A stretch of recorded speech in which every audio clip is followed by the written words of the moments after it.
Good morning guys! So kanina nag-aalmusal kami, napag-isipan namin na yung mama pumunta ng palengke dahil nagkikrave daw siya ng maasim na sabaw.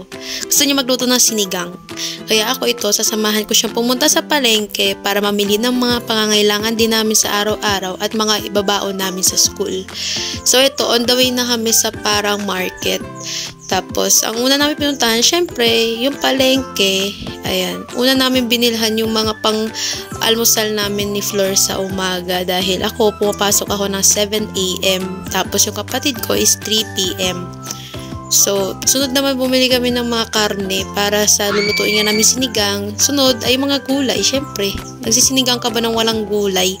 So, bumili kami sa Pure Gold, yun na nga, sabi ko mag-grocery rin kami kasi may mga pangangailangan din kami sa bahay. Tas, ayan. Hindi ko alam sasabihin ko.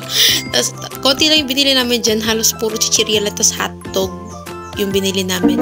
Sa padaan pa kami ng bilihan ng mga tinapay. Tapos, ayan, isipan na namin umuwi kasi umaambon na neto.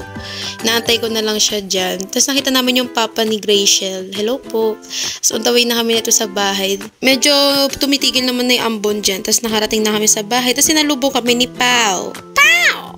Ayan. Tapos niready na lang namin yung mga kailangan gawin. At ako'y maliligo na. Tara, Shishun, bye!